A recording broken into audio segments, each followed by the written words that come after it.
What's up, everybody? Rick Fan here. Welcome to the Fan of Life podcast, Fan of Life show, bringing you another episode. Today, I'm talking to Stan Lopez, a new associate of mine who's working with me in bringing together some commercial opportunities and getting some stuff off the ground.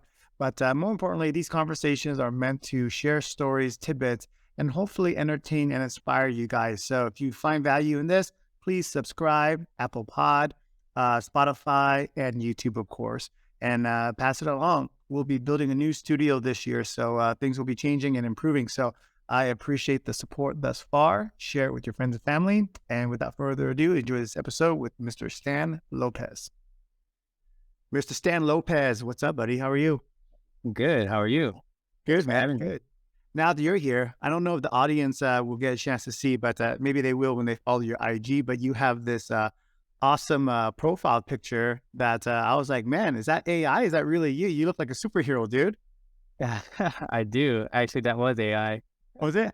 Was it part of that big? Was it part of that big thing where everyone was doing kind of like a warrior type of AI stuff? That whatever that trend was. You remember what that was called? Yeah, the Lensa app. Yeah, the Lens app. Yeah, everyone was doing that, huh? Yeah, yeah. Well, it looked good. It looked good, man. I think that should be your new like moniker or something. But hey, brother, welcome. Thank you very much for making the time to join me today, man. Thank you for having me, man. This is actually my first podcast, so I appreciate you having me on here. Well, it's only downhill from here, brother. It's only down. Right. I don't know if you follow the UFC, but I was privileged enough to ask Forrest Griffin on a previous episode, and I told him, man, you might have been a world champion, you might be a UFC Hall of Famer, but once you go on this podcast, it's only downhill from here, brother. So, you know. Yeah, and I actually met Forrest a few months back. His best friend that was in UFC 1. Yeah, so they invited us to come over and train with him. Oh, nice. At the facility, so he let us in, but we didn't train with him personally. He gave us a tour of the whole entire place because obviously he runs it. Right. But yeah, I was training with one of his roommates back in UFC 1. Nice, brother. Nice. So see, that's good. That's why I like doing this stuff because I didn't know that about you. So how often do you still try to get out there and train and work out overall? Well, that was just like one of those one-offs, but I used to do Muay Thai back in the days, but I have a shoulder injury that I had back in 2010 from snowboarding, so I can't be doing a lot of the rolling stuff. I can throw punches and kicks and all that, but anything that has to do with the grappling aspect of it, I stay away from. Yeah, a lot of shoulder manipulation and crap like that. Huh? That's a little bit too risky. Yeah, it sucks, man. Like I was doing CrossFit for many years, and it just kept coming out. It's like a little rubber band, after you release it, after so many times, it just keeps stretching. And I never got surgery. So, it is what it is, but just got to keep trucking. Hey, we're guys. We're not allowed to have surgery. I have a torn ACL from like probably 25 years ago, and I still mentally try to forget about it. It's all right. Oh, you're a G, bro. No, I don't know if I'm a G. I'm just dumb. Hey, so speaking of fitness, man, I've been following you on IG, and you are doing what, a 30-day calisthenics deal program or something like that. It's pretty cool. What's that about? No, it's actually insanity. So I've done it for many years prior. And I always just change my fitness regimen from time to time. And it's called Insanity from Beachbody. And to be honest, I mean, it's always giving me the best results. It's very consistent just because I'm literally just following the plan on the calendar. Monday you do this, Tuesday you do this. And then obviously it's just watching a video on your laptop or your phone, and you just follow the instructions. So it's the best workout I've done. I'm on my week 4 of month 2. Okay. So yeah, it's been good. Well, the best part of the segment when you post it is once in a while you see your little girl pass by, and then I turn you on or working out with you in the corner. That's pretty cool, man. It's funny because I actually ask her every single time, "Hey, Journey, do you want to work out with me?" Yesterday she was like, "No, no." I was like, all right. But then, I can't stop her. She just rolls in and it just keeps it. I just keep the camera rolling. But it's funny because she'll do the actual push. Yeah, I've seen it. And she'll do like the yoga poses, which is awesome. That's great, man. That's great. Well, good, man. Good for you. And you know what? That's a great segue. So you're talking about, the Beachbody program. It basically kind of takes the thinking out of it for you, right? So it's a program. It's a task for the day. You know what you're going to do. You just jump in there and you do it. So let's bring that that into business a little bit. You're an entrepreneur. How important is it for you to have a set routine or at least a game plan on a daily, monthly basis? I mean, to be honest, when I got into real estate, I didn't, well, before I even got into real estate, I didn't have that alignment with Mhm. time blocking and, having that alignment with keeping things organized, right? I mean, I was a little bit all over the place because my background is nightlife. So our schedule was day and night. We just had to show up and then work doing that. But ever since I got into the real estate business, one of the things that I learned from the start is I needed to time block. And that was like very important. So my whole entire calendar is set from Monday through Friday and obviously the weekends just to make sure that I, account for certain things on my agenda. But yeah, it's very important to me now that I rely on my calendar to do all that. Yeah, it takes kind of the second guessing and even the mental I guess exercise of figuring out what to do. It's predetermined for you, right? So do you try to do that like weekly where you plan out your calendar, or how do you typically kind of plan out your day in weeks and months? Most of the time, it's usually weekly, Okay. but then obviously there's times where it's just, I just got to put something in because like this podcast, right? You ask me and then I just squeeze it in and I just try to be flexible. That's like one of the benefits about being an entrepreneur and having your own business is you're able to be flexible based on what you want to have on your schedule. Yeah. So for those of you that are not, Las Vegas and nightclub, nightlife lingo, um, explain to them a little bit about your previous career when you said you were in the nightlife industry, so they know you're not a spy or an assassin or something. Oh, yeah. So back in 2007, this is a story I always tell. Back in 2007, I decided to move to Vegas. I'm originally from Hawaii, Hmm. and back in the day, it was MySpace. So I listed a bulletin post on there asking for a room. If anybody had a room for rent, a friend of mine actually responded, sent me to a guy named Jeff. Jeff was like, "Hey, I got an extra room here. It's $500 a month." And I was just like, "Hell yeah, I'm gonna go do it." Yeah. And I think I only had like $2,000 left in my account at that time. And I was upstairs in my bedroom. I said, "Yeah, I'm gonna set in my 2 weeks and I'll be there." And he was like, "Are you serious?"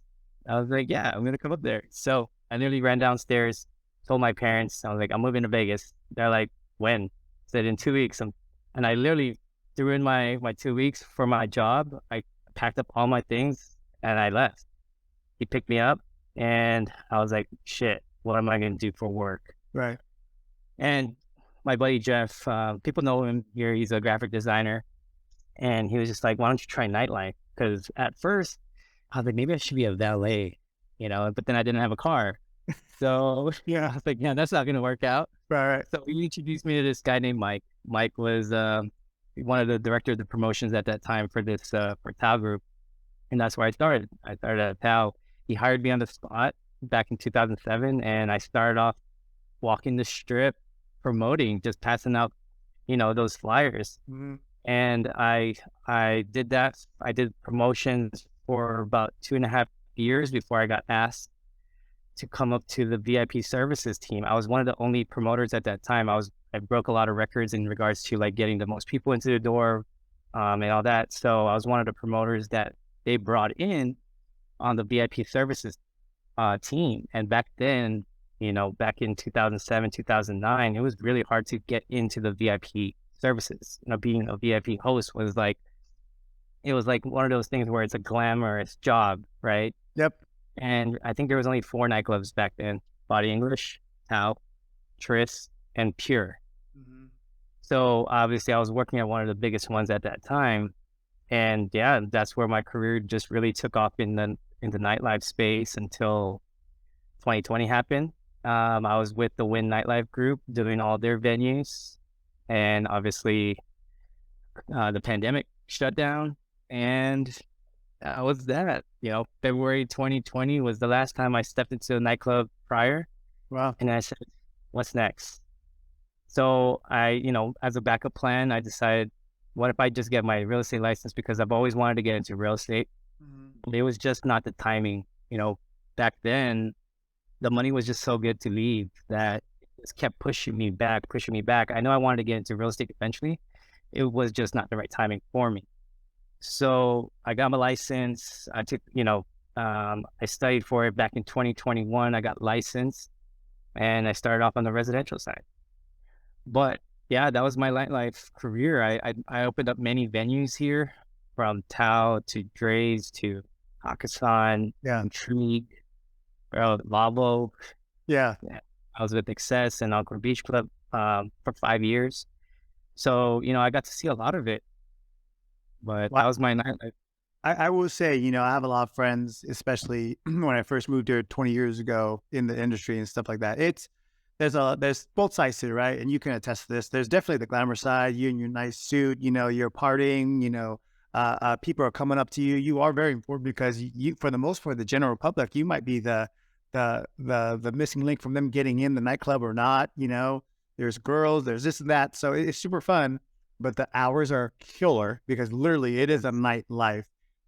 So I think, just like, your career went, it's really temporary because at some point, especially now with the daughter and stuff, you kind of go, wow, if I was still in that industry, it'd be a little bit challenging, right? I would assume.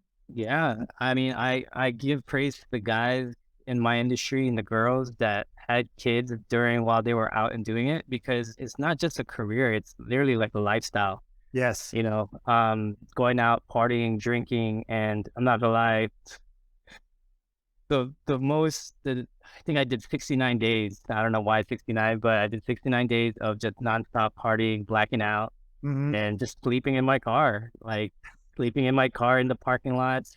I Yeah. can tell you which is the coldest parking lot in Vegas. Oh man. That's Cosmo. We we've all been through that, brother. Like my Oh, buddy dude. and I, dude, Yeah. my buddy and I, Kyle, moved here. I moved here when I was 26, and my buddy Kyle was probably 22, something like that.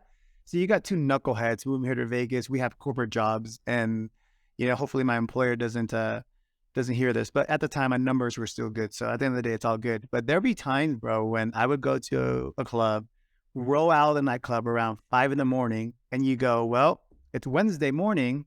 Why am I going to go home and try to sleep? I have to be in the office by 7.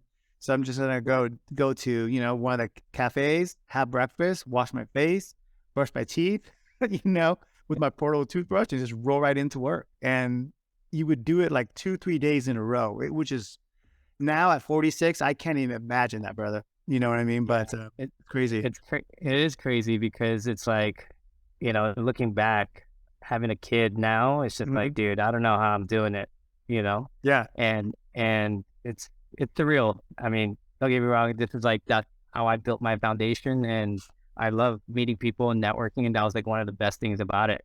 Oh, I yeah. got to meet so many people from all around the world. I have friends internationally that I can just literally call and they'll come hang out Yeah. because I've built those relationships over time. That's awesome, man. I mean, the power of network, right? And for you to be, a top tier promoter too, especially in this industry, is so competitive. It shows your determination going out there and really driving, man, because you're almost like an independent contractor at that point. It's like, hey, go out, promote, and you make a revenue Yeah. based on what you bring in as far as clientele. So Yeah. you started in real estate in 2020, so that wasn't that long ago, Well, obviously. 2021 is when I got 2021. licensed. Okay. Yeah.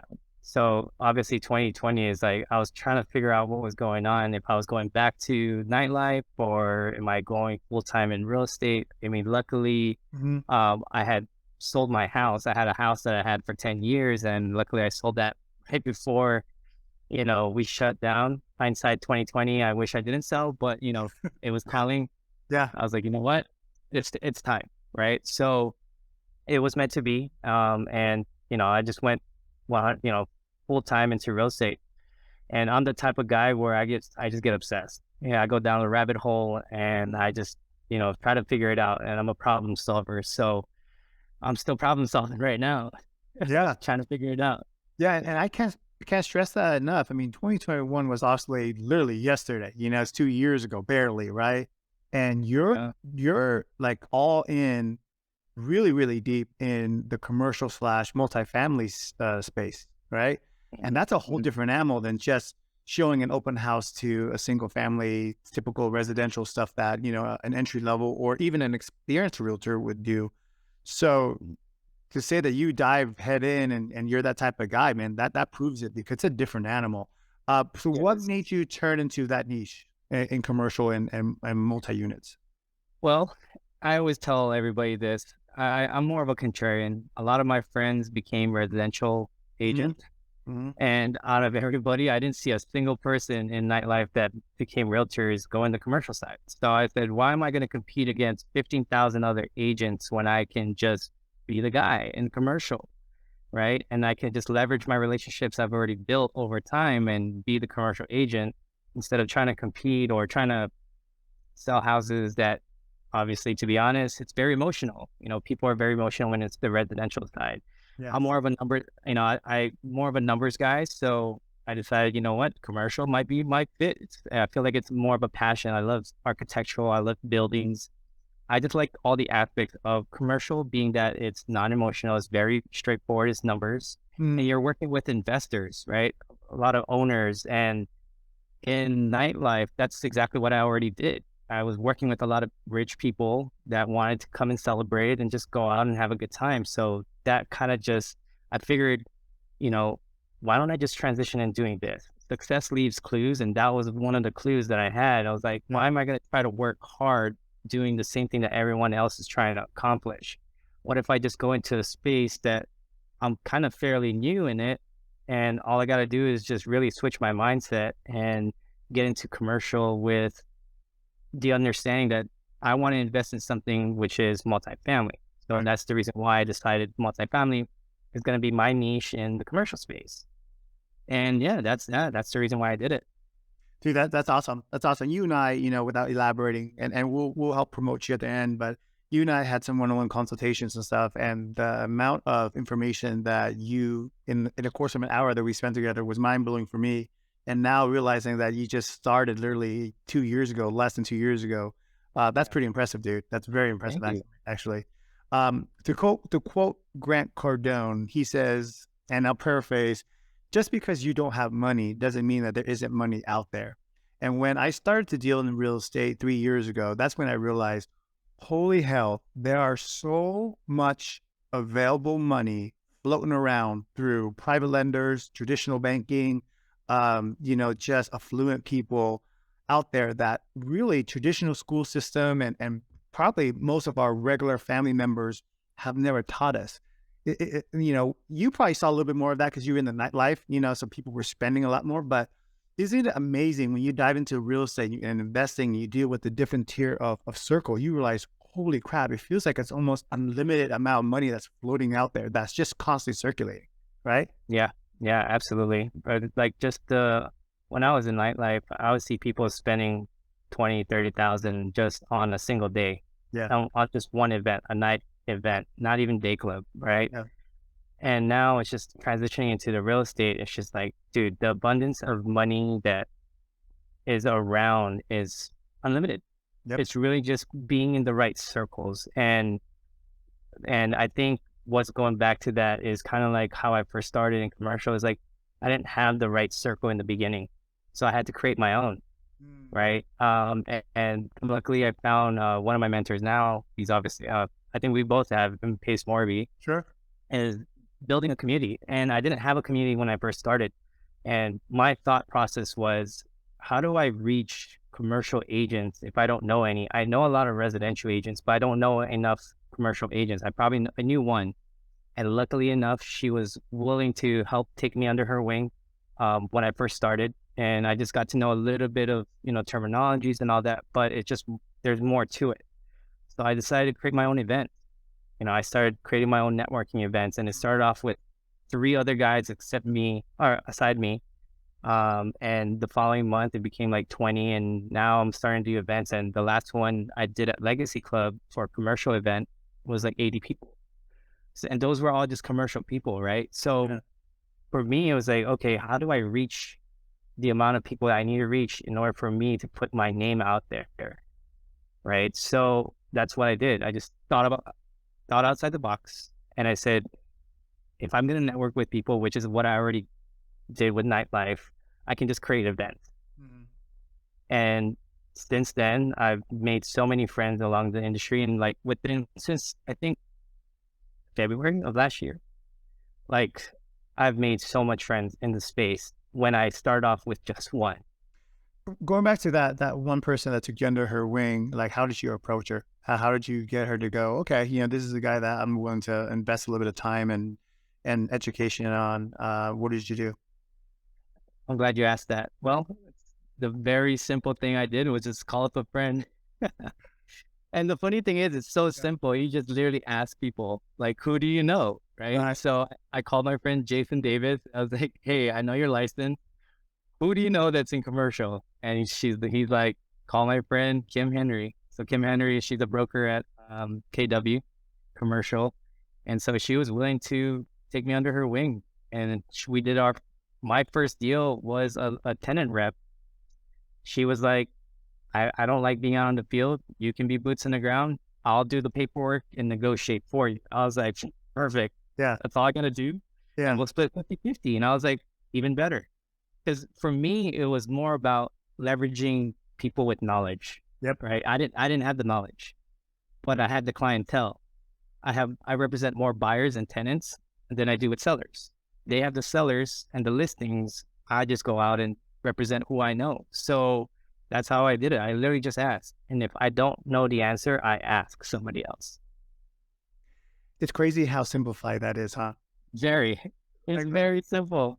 so people really overcomplicate life in general, but especially when I think deep down what happens too is you try to find an excuse not to do it or not take action. So you purposely, whether subconscious or not, overcomplicate things. But the simple fact that you go, well, I don't know anybody, so I guess I'll start asking. And then really it was that simple.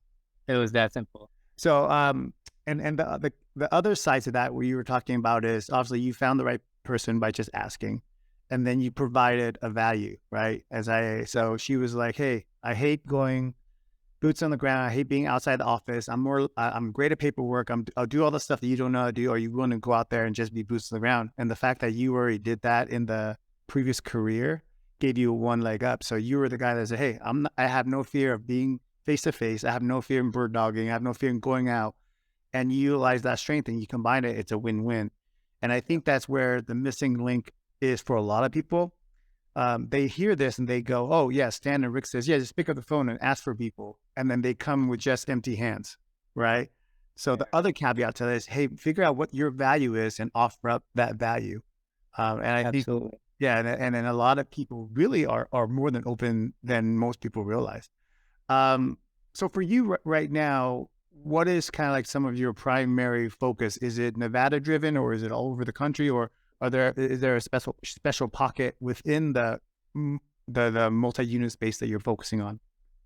Well, right now, I mean, obviously the market's a little bit different. The sellers are not aligned with the buyers here. I think just anywhere. So, I mean, for me personally, people that want to invest in Las Vegas, I'm still representing them. But for me and my portfolio and, where I'm trying to look into as far as investing my money is Texas. Texas, just because obviously I told you this, I tell all of my investors that I teach on my underwriting class on Fridays is one, you want to find a state that's pretty much a red state that is landlord friendly, right? And the second thing is there's no rent regulation. Here in Las Vegas, we're a purple state. We're a little bit of both. We're not landlord friendly, but we don't have rent regulations. And that's the thing I even told you is that, in Vegas, you want to be able to evict somebody if they're not paying or unable to pay, right? Because you're losing income that way. And with rent control, luckily we're not in California or New York, but you want to be able to increase rent if, the rents are under market. So I always advise that, find those states that are red states and find states that have no rent regulation. So when you acquire the property, you're able to bump up rents. Yep. So you have value once you, reposition it and sell it off. Basically what he's saying is don't buy rental properties in California is basically what he's saying. Pretty much. I'm only half joking, man, but it is crazy over there. And it's funny, man. We kind of get stigmatized, right? I saw somebody post something and it's this kid who has his own, super liberal opinions, which is God bless. I'm a libertarian. Everyone should have their own opinion, but it's just a little bit misguided.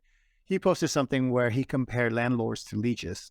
it's like they're sucking the life and the blood out of Mhm. people. I'm just like, then you've never ran your own business, because business is not meant to be free. It's meant to provide a service. In return, you're going to basically get paid for whatever you're providing. A rental house, an apartment, whatever it is no different. Don't be a slumlord. I take pride in being a phenomenal landlord. And you talk to all my tenants, they're like, we're never moving because you guys take care of us. So on the flip side, if they breach that contract by not paying or whatever else, I have every right to evict them. Somehow, 100%. yeah, the word eviction and the term eviction is stigmatized to be really negative. Well, it affects the owner too, because we have a business to run. You can't Yeah. walk into a restaurant, eat the food, and walk away. You can't dine and ditch. Yeah. That's Yeah. right. Yeah. So Exactly. yeah, so for people building businesses, man, get over that really bad connotation. You have to do what's right for everybody, but most importantly, you have to do what's right for your business. So where do you see yourself, or where do you hope to see yourself, say 2030, by the time it's 2030? Wow. 20, 30. Let me rephrase that. How about give me 2 years from now? Give me 2 years from now. Well, my goal is to acquire at least 1,000 units within the next 2 years. Okay. If I can do it faster, I definitely would love to do that by leveraging my network. And I think one of the biggest things that when I first got into the commercial side is, how do I acquire these deals without having to use my own money? Right. Right. And that's how we're taught now. And ever since then, I was like, man, that's freaking smart, leveraging OPM, other people's money. Yep. So once you have the ability to do that, it's endless. So really, for me, it's really just finding the right deals and putting it in front of investors. And I think now that I started upping up my content, I'm starting to get more lead flow with finding the deals, just because now it's just like more people are like, hey, add me to your buyers list, add me to your buyers list, because they know that what I teach on my Friday classes, they're now becoming aware of like my knowledge in it. Yeah. So it's really just finding those right partners to say, hey, I trust you. You go out, find the deals, I'll fund it. I'll put my money with you because now you are more knowledgeable than me, Yeah. and I don't have time to go look out for those deals, but you do, right? So that's my goal in the next 2 years. Really, just acquiring a lot of multi-family units. So you obviously have a different gear, a unique personality. You're probably very driven, probably more than the average person. So for someone that's sitting around going, okay, that's cool, that's Stan, he's built that way. You give him some type of gig, he's going to excel because that's him. So if I'm sitting here and I'm not in that mind space, or I'm not born that way per se, I don't have that gear, how do I get into be like Stan without being born like Stan? Ooh, that's a good question. Well, the tough part is you gotta have a drive, you gotta have ambition, you gotta have goals, Mhm. right? And that's just from the start. Everyone's born average, and if you're not, then obviously you're able to golden spoon. But that's aside the case. But most people are either born, pretty much in a good place. And for me, I think it's really just that you just have to have your eyes set on something. And for me, as I don't want to just be average, I don't want to just live an average life. Um, and it was just all about sacrificing. For me, it was just really about sacrificing my future. Like, let's just take this to the next level. I can't just do nightlife forever. Mhm. Um, and I think it's really just having your circle, right? It's like you said, if you're in the wrong circle, you're not gonna grow. Yeah. So just being in the right circle helps as well. Choose your friends wisely when you're growing, and start young. Like, Yeah. there's so much ways to make money now online Insane. that it, like when I first started nightlife, we didn't have all the tools like they have now. Yeah. Right? We didn't have like the Instagrams, the TikToks. Uh, we basically barely even had MySpace and Facebook, I think, at the time. So, there's a lot of opportunities out there, and it's just really having that sense of, or that common sense of being above average. Yeah. So what drives you then? Because obviously it's you're building a business, you're building these multiple streams of income because you want to have money. But Are you going to sleep on your pile of cash, or is there a reason for what's at the end? What is it for for you personally? What drives you? I think for me, now that I have my little one, it's more of generational wealth. Being able to take care of the family and not being, you know, not having the struggles. It's real estate is not easy. I'm not gonna, I don't want to BS, but yeah, it's you got to work. It's like anything else. If you want to be successful, you got to put in the work. And it's really just growing that, you know, making sure that my family's taken care of. When I leave this earth, I can't take everything with me, Yeah, but I want to make sure that Journey's taken care of, my girl is taken care of, yeah. and my family members. And it's just something for me. It's just like it's more of to prove myself that I can accomplish something a lot better than what I had in my past life. Mm. That's good, man. That's good. I think everyone's reason is unique to them, unique to their situation. But the most dangerous thing is not having a reason. So I think if you can define that reason, it's going to be at least a start of building that drive that you were talking about, right? So, Stan, it's been great getting to know you, man. Like I said, I appreciate your time. Love to continue to network with you and see your growth through the time as it expands. And thanks for being one of my consultants in this new niche that I'm attempt to go into, which is commercial and then multi units. Yeah, I'm glad, man. Yeah, for sure, for sure. Two things that before I let you go, I'll have you promote yourself in just a little bit, but what your daughter's name is Journey? Yeah, Journey with a double E at the end. Journey Love. Nice. So if you were talking to Journey and you were bestowing a message or a life lesson or whatever it is, what would you like her to know, either about her dad or about life? What is your ultimate goal or message for your daughter? I would say never give up, and keep moving forward, even though when times get tough, there's always a better opportunity on the other side. Just keep getting at it. Keep getting at it. That's what you're doing, right? Yeah, that's absolutely what I'm doing, man. Brother, I'm super proud of you, man. I know we're Thank you. starting to get to know each other. I hope and look forward to the expansion of this friendship, this partnership. Tell the people where they can find you. Likewise. Thank you. Thank you so much. So I'm on Instagram, TikTok, and Facebook. My Instagram handle is, well, both Stan Lopez, but you spell the L0PEZ. I'll link everything in the description so they can find you. Check this guy out. And I know you started committing to making really solid content this year, and the stuff that you're releasing already, dude, phenomenal. Keep it up, man. I'm Thank you. I'm Thank you. super stoked Appreciate for it. you. So Yeah, have that was my yourself. goal. Hey, man, you're doing it. You're doing it. So let's break bread soon. I look forward to seeing you on the next, get together, investor get together, and we'll put some deals together. All right. Absolutely. You have a Thanks. good night, sir. Thanks for your time. Thank you.